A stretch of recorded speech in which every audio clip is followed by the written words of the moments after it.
Right, straight on after video 41A with about 2 minutes gap. Can you tell? All right. Anyway, I hope you enjoyed 41A, video 41A. So let's go with video 41B, which contains, again, the answer to two questions from episode 38 of the APMG's Level Up series, which weren't asked. And these questions come from Hannah from Singapore, who asked, how can I manage conflict that might affect the implementation of change? And Ron, what a great name, also from Singapore, how can you prevent your project from being delayed by stakeholders who oppose change? Good old change resistance, eh? I'm not having that. No, I don't like that. I've never done that before. All right. I'm going to answer this by using details of these questions, by using details from my managing change resistance session of my fundamentals of change management course, because people seem to like it. Yeah. But before I go any further, let me quote you from three things, from a guy called Rick Mora. Resistance is in the eye of the beholder. The people resisting don't actually see what they are doing as resistance. They often see it as survival. Resistance to change is a reaction to the way change is being led. There are no born resistors out there, and people resist in response to something. Resistance protects people from harm. In an organization, resistance keeps you from saying, yeah, okay, to an assignment that you think is going to kill your career. You know, people aren't stupid, are they? You know? Anyway, having said that, I think the first thing you need to find out is what is actually causing the resistance, because it could be one of loads of things, and I'm just going to go through a few with you. First of all, there's self-interest. Individuals are concerned about themselves, and their view is often biased by their situational perception. Then there's good old habit. How long have I been doing this for? Habit provides both comfort and security, and are often well established, and difficult to change. Misunderstanding. Communication problems, inadequate information, and lack of engagement creates total misunderstanding. Yeah, absolutely. Confusion. Non-acceptance. Being asked to operate outside of your own comfort zone creates a total sense of insecurity and leads to non-acceptance. Disagreement. I don't agree with that. Sorry.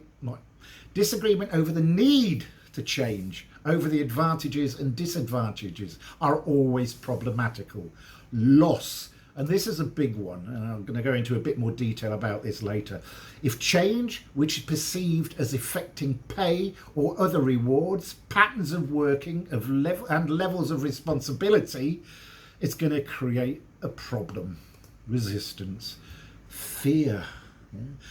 Changes which confront people tends to generate fear and anxiety because it's seen as a personal attack.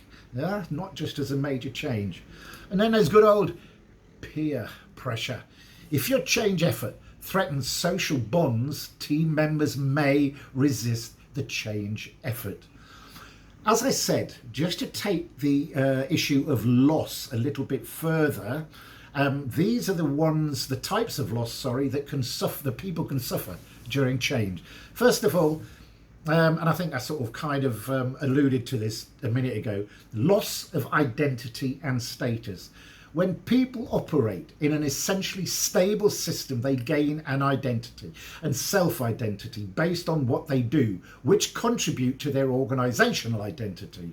In change situations, that either changes the currency and validity of our skills, knowledge, and maybe even our status. Our identity can come under threat. Loss of control. This can be either concrete or perceptual. In an organisational change situation, this is brought about by factors which are usually beyond our control. However, it is very easy to fool ourselves about the level of control we actually have, especially when things have stayed the same for some time before the change. Loss of knowledge and skills, it's gone. The brain drain. When change occurs, new knowledge will be needed and the old will be made redundant. The adage, knowledge is power, is often true because it gives people place, identity and status. Change can erode or make knowledge redundant in a absolute flash, in an instant. It can even in the field suddenly in a way which can be a threat to those with the knowledge and hence the power organisation. Loss of face. I don't think that last bit made sense, but I'd leave it anyway. Loss of face, sorry. Just plain old embarrassment. Includes severe stress with many people. Uncertainty often brings with it the fear that we might lose face and be publicly embarrassed or by not being able to operate like we have been in the old way. Right? In effect, this is a loss of perceived credibility, okay, and its own can lead directly to a performance dip during change. Loss of a psychological contract.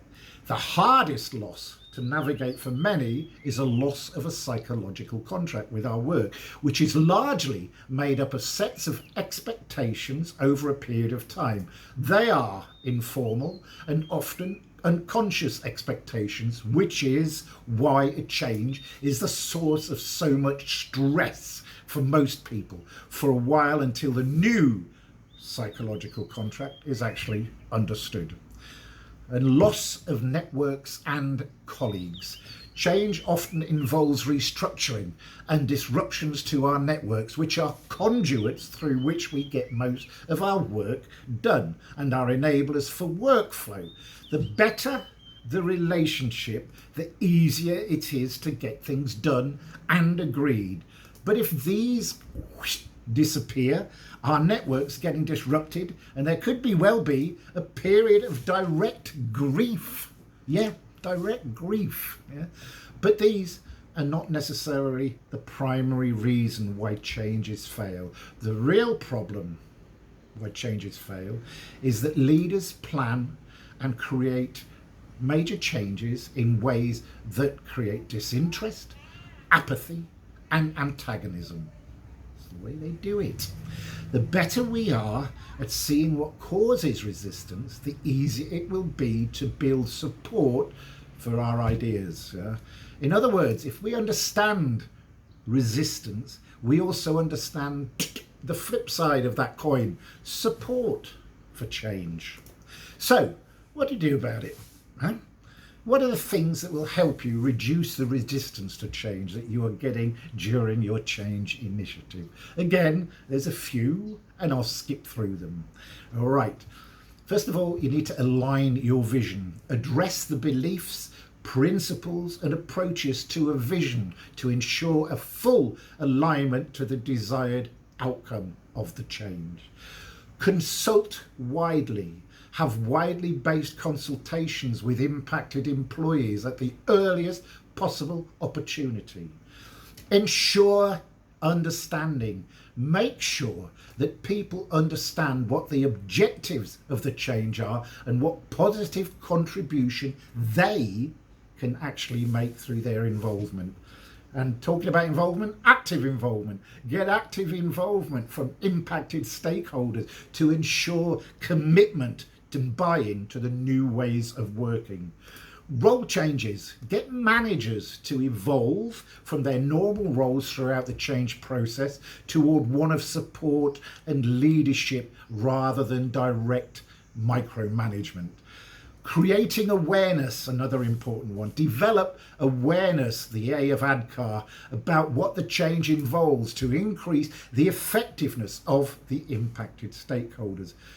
Teamwork, of course, the project structure must involve people working together, because time needs to be taken by both groups to learn each other's language.